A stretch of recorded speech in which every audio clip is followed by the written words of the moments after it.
News Talk ZB and Weekend Sport. Let's go to rugby. Super Rugby. Super Round this weekend. Melbourne is the location for all 12 teams to play their round 2 matches. Amy Park is the specific venue.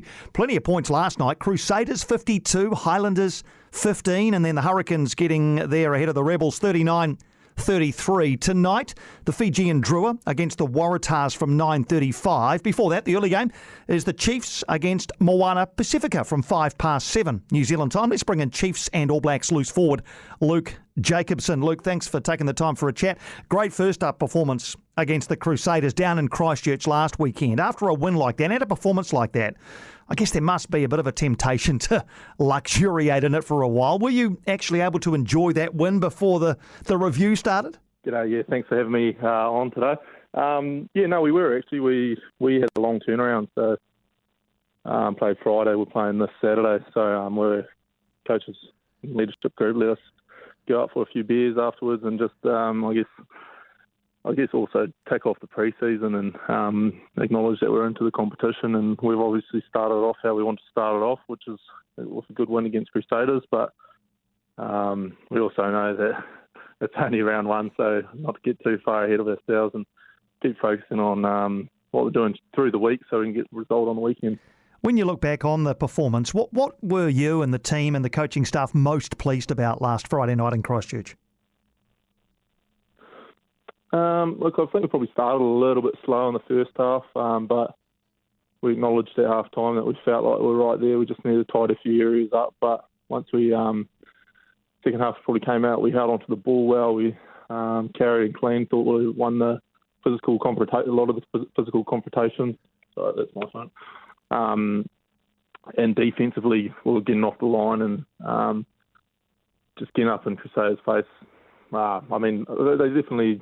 Look, they had a few tries disallowed, which probably, one try disallowed and one that was very close, which could have made things look a little bit more different, but pretty happy with both sides of the ball.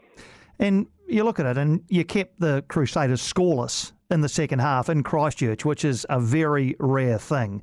In terms of your defence and the way that you repelled everything they threw at you, how much pride does this team take in your defensive game?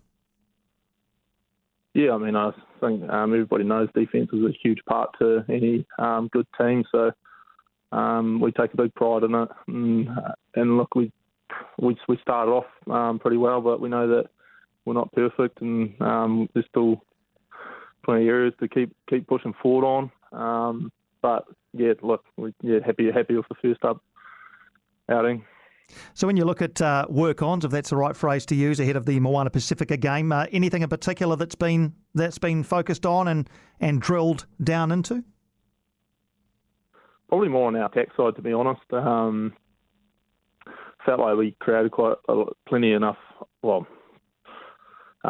opportunities against Crusaders, but even there we probably didn't put the nail in the coffin on a few of them, and that's probably been a little bit of our issue in previous years. So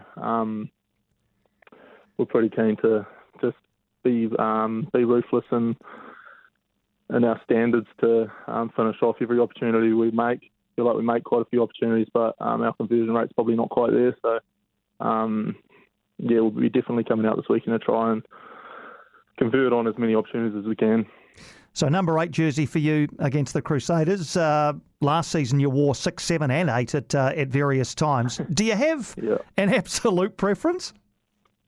Not really, to be honest. To be honest, I find it all pretty similar. I hadn't played 7 much, and I enjoyed playing that last year. It was pretty defence orientated, which I enjoyed. But I'm enjoying playing 8 at the moment, and I've enjoyed playing 6 in the past as well. So not a huge preference on any position. I guess as long as I'm out there on the field, I'm happy enough. Because I often wonder that you look at the numbers, particularly 6 and 8. You look at you're playing, or last week you played 8, and Peter Gasawakula in the 6 jersey. I guess we were quite used to seeing him wearing number 8 last season. So does a lot or much change when you're 6 rather than 8? Not really. 8, obviously you got your scrummaging at the back of the scrum, which I enjoy doing with the link with the backs, but I guess it depends where you are in the line out, but that's usually pretty interchangeable between 6 and 8. So I don't find them much different, but I don't know, in other teams it could be a little bit different, but I don't think so too much. And just one final thing on last week, it was your 50th game for the Chiefs. Are those the sorts of milestones that mean something to you?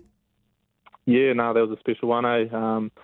Probably hadn't been the smoothest 50 games. We've been in and out, and probably took a little bit longer than I would have liked. But I'm also very proud to be able to reach that milestone, and special having my parents down there as well, and bloody even more special getting the win down in Christchurch. Fantastic. Well, Moana Pasifika next up, and they showed what they're all about in a thrilling game against the Fijian Drua last weekend. How aware are you of the danger they present, particularly with ball in hand?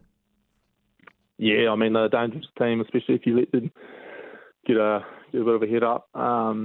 Also, got a pretty dangerous offloading game and pretty heads-up sort of footy, so we'll have to be on, come out and try to bang them from the start.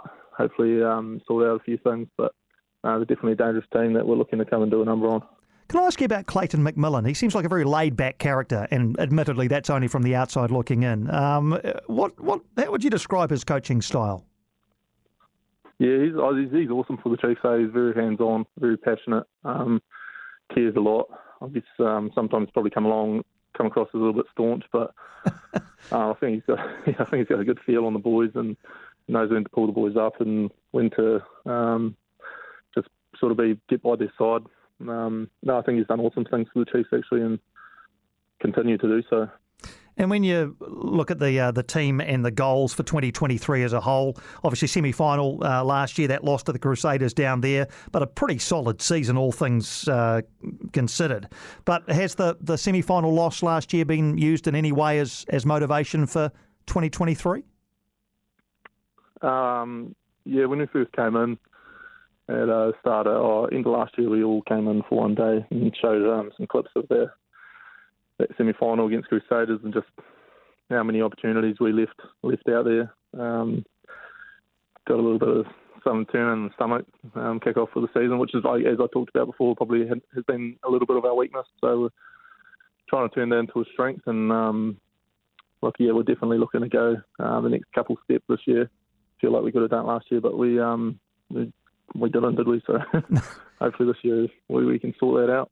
Has Quinn Tupaia been around the group at all? Obviously he's out injured with the injury he suffered for the All Blacks last year. Has he been in and around the playing group at all?